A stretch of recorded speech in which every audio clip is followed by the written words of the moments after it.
देखिए, मैं हूँ नई दिल्ली के संसद मार्ग पर और यहाँ पर जो है बाबा साहब जी की 131वीं जयंती मनाई जा रही है। हमारे साथ हैं अखिल भारतीय वाल्मीकि महापंचायत के राष्ट्रीय अध्यक्ष देवेंद्र कुमार जी। आइए जानते हैं क्या कहना चाहेंगे। सर, आज बाबा साहब की जो जयंती मनाई जा रही है 131वीं, क्या कहना चाहेंगे? ये बड़ी खुशी की बात है कि 2 साल बाद पुणे जो है ये मेले का आयोजन हुआ है और पूरे दिल्ली के आसपास के लोग जो है यहाँ पर आके जो है बाबा साहब के जन्मोत्सव का प्रोग्राम मनाते हैं। और एक यही संदेश देना चाहता हूँ कि जिस तरह से यहाँ पे इकट्ठा हुए हैं उसी तरह से जो है हम जो है ना सत्ता के लिए भी जो है अपने जो है ना समाज को इकट्ठा करें ताकि जो है समाज की दिशा और दिशा बदल सके। आपने जैसे अपने वक्तव्यों में कहा कि दिशा और दशा बदल सके, क्या ये बदल रही है? जो बाबा साहब का जो सपना था वो साकार हो पा रहा है? स्पीड बहुत स्लो है और पर्टिकुलरली वाल्मीकि समाज में बाबा साहब को स्थापित करने का हम काम कर रहे हैं, क्योंकि उसके बिना हमारा काम नहीं चलने वाला।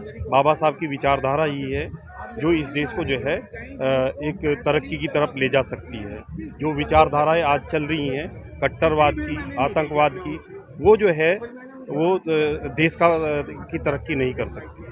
सर, बात करें हम निजीकरण की, बात करें महंगाई की, तो देश किस दिशा में जा रहा है? निजीकरण से क्या तात्पर्य है? सरकार क्यों करना चाह रही है? निजीकरण एक सोची समझी साजिश है दलितों के खिलाफ, दलितों की तरक्की के खिलाफ, क्योंकि जो 1% लोग हैं वो नौकरियों की बदौलत ही तरक्की कर पाए हैं।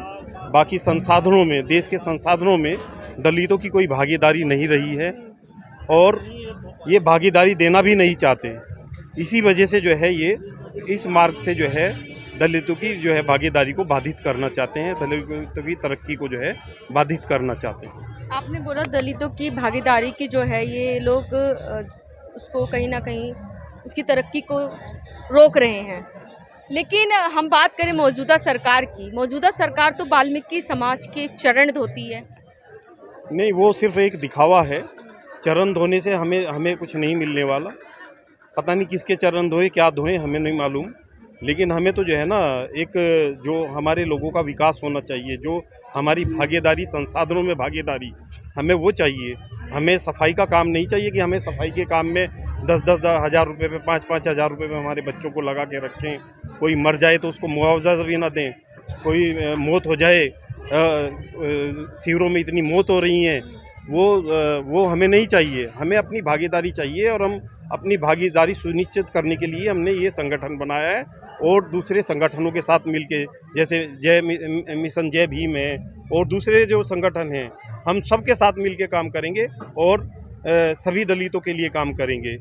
वाल्मीकि समुदाय में तो हमें जो है ना शिक्षा का प्रसार करना है, उनका जो है शैक्षिक स्तर ऊपर उठाना है, सामाजिक स्तर ऊपर उठाना है और राजनीति में भी हमें उन लोगों को आगे बढ़ाने का काम करना है। वो जो है ना संगठन के माध्यम से ही हो सकता है। इसलिए हमने ये संगठन बनाया है ताकि जो है इस समाज का भी हम अपनी भागीदारी सुनिश्चित करने के लिए संघर्ष कर सकें। आपने जैसे अपने वक्तव्यों में बताया है कि राजनीति में भी इनको जो है कहीं ना कहीं हमें लेके जाना है अपने समाज के लोगों को, लेकिन हम बात करें सर अपने समाज, जहां आपने बात करी अपने समाज, तो आपके समाज के कई ऐसे सांसद हैं जो कि लोकसभा, राज्यसभा में, वो लोग आप लोगों की आवाज़ क्यों नहीं उठाते? देखिए, जब बाबा साहब ने जो है ना सेपरेट इलेक्टोरल की बात की थी, वो बड़ा सोच समझ के की थी, क्योंकि वो पार्टी के गुलाम हैं। जो भी पार्टी के, वो समाज के नहीं हैं, वो अपनी पार्टी के गुलाम हैं। अपनी पार्टी का एजेंडा जो है ना सेट करने पे लगे हुए हैं।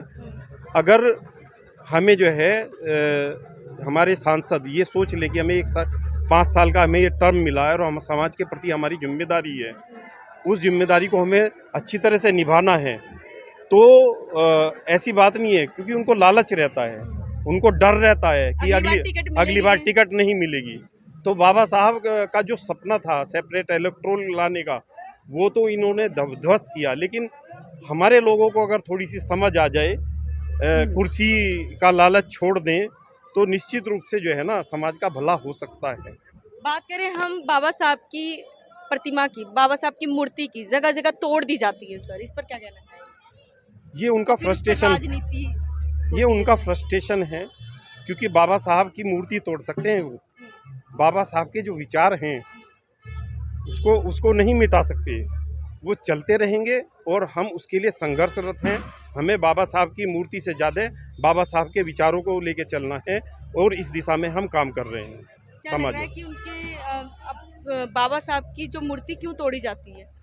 वो उनकी फ्रस्ट्रेशन है, वो फ्रस्ट्रेशन है और वो विचारधारा जो है ना, विचारधारा को विचारधाराओं से डरते हैं क्या वो डरते लोग? हैं, वो डर के तोड़ते हैं, वो फ्रस्ट्रेट हैं, वो बाबा साहब से डरते हैं, उनकी विचारधारा से डरते हैं। लेकिन ये विचारधारा जो है रुकने वाली नहीं है, वर्ल्ड वाइड है ये आज की डेट में। जो सारे देश जो है बाबा साहब को मान रहे हैं, तो हमारे देश में भी जो है ना बाबा साहब अब रुकने वाले नहीं हैं यहाँ पे भी। और बाबा साहब की विचारधारा जो है आगे बढ़ेगी, निश्चित रूप से आगे बढ़ेगी। और इसके लिए हम सब लोग जो है ना इस संगठन को इसलिए बना रहे हैं, हम संगठनों में भी आपस में जो है ना सामंजस्य कर रहे हैं, ताकि जो है अपने अपने समाज का संगठन लेके ना चलें। हमें सबको साथ लेके चलना है, सबके साथ चलना है। बात करें हम, बाबा साहब ने कहा था अगर समुदाय की प्रगति करनी है तो महिलाओं की प्रगति करनी जरूरी है। क्या महिलाएं प्रगति की ओर जा रही हैं, लग रहा है आपको? नहीं, अभी भी जो है ना जो अपेक्षित प्रगति महिलाओं को मिलनी चाहिए थी, जैसा कि बाबा साहब ने जो है ना किया था, लेकिन बाद में नेहरू जी भी करना चाहते थे, लेकिन वो डर गए थे वोट से कि वो इलेक्शन ना हार जाएं। लेकिन बाद में जो है वो सभी बिल 1955 में महिलाओं का बिल लेकर आए, 1956 में बिल लेकर आए, 4-5 बार में वो सारे बिल जो है बाबा साहब जो लाना चाहते थे वो हिंदू कोड बिल के माध्यम से वो सारे जो है बाद में सारे कानून आए और महिलाओं को लेकिन उस हिसाब से अपेक्षित भागीदारी नहीं मिली। एक्चुअली क्या है कि जो सिर्फ कानून बनाने से ही जो है समाज में बदलाव नहीं आता, समाज की सोच बदलनी पड़ती है। महिलाओं के प्रति जो है सोच जो है समाज की इंडिया में तो बहुत ज़्यादा खराब रही है। क्योंकि आपने जिससे अभी कहा कि कानून से ही बदलाव नहीं हो सकता, कानून स्वतंत्रता से ज़्यादा महत्वपूर्ण है सामाजिक स्वतंत्रता, जैसे कि बाबा साहब ने अपने जी बिल्कुल बिल्कुल, कहा है। हाँ निश्चित रूप से जो है जो सोच है समाज की सोच को बदलने की ज़रूरत है। और वो जो पढ़ा लिखा जो वर्ग है उसकी जिम्मेदारी है वो पे बैक टू द सोसाइटी के अंतर्गत जो है के मिशन के अंतर्गत इस काम को करे, क्योंकि वो तो पढ़ गए हैं लेकिन जो पीछे समाज छूट गया है उसके लिए काम करने की ज़रूरत है। महिलाएं इस देश की 50% हैं। महिलाओं को जब तक कि भागीदारी उनका जो है हक नहीं मिलेगा ये देश तरक्की नहीं कर सकता। उनका राजनीतिक, आर्थिक और सामाजिक सशक्तिकरण महिलाओं का भी उतना ही ज़रूरी है। सर, अपने समाज का अगर प्रचार करना है तो बाबा साहब ने कहा था कि जगह जगह हमें गली कूचों और झोपड़पट्टियों में जाना होगा, लेकिन कहाँ जा रहा है समाज? कोई नहीं जाता, कोई समझाता ही नहीं। बिल्कुल बिल्कुल सही कह रहे हो, उसमें एक कमी है। सभी जगह जाना पड़ेगा। झोपड़पट्टियों में जो हमारे लोग रह रहे हैं, अमानवीय जीवन जी रहे हैं, वहाँ पे भी बहुत ज़्यादा काम करने की ज़रूरत है। बाबा साहब के मिशन को कैसे लेके जाएंगे उन तक? बिल्कुल, विचारधारा को कैसे उन तक पहुँचाएंगे? बिल्कुल पहुँचाएंगे। हम नुक्कड़ सभाएं करेंगे। हमें ज़्यादा लोगों की भीड़ नहीं इकट्ठी करनी, क्योंकि हमें इलेक्शन नहीं लड़ना। आज मैं आपको बता रहा हूँ, मुझे तो नहीं लड़ना, कम से कम मेरे जितने भी जीवन के वर्ष बचे हुए हैं, मुझे तो जो है बाबा साहब के मिशन को आगे बढ़ाना है, लोगों के बीच में जाना है। मुझे पेंशन मिल रही है, घर का खर्चा चल रहा है, और उसी में से जो है जो भी एक छोटा सा पोर्शन है मैं समाज के लिए काम करता हूँ और अपने ही जैसे लोगों से जो है इस तरह के जो है कंट्रीब्यूशन लेके आगे काम करता हूँ। छोटा काम करूँगा लेकिन इफ़ेक्टिव करूँगा। 20 लोगों से ईमानदारी से करूँगा। 20 लोगों से बात करूँगा, 10 से बात करूँगा, मुझे ज़्यादा भीड़ की आवश्यकता नहीं है। मैं 10-10 लोगों से बात करूँगा, 5-5 लोगों से बात करूँगा, लेकिन जो हमारे साथ साथी हमारे जुड़े हुए हैं वो इस मिशन में लगे हुए हैं।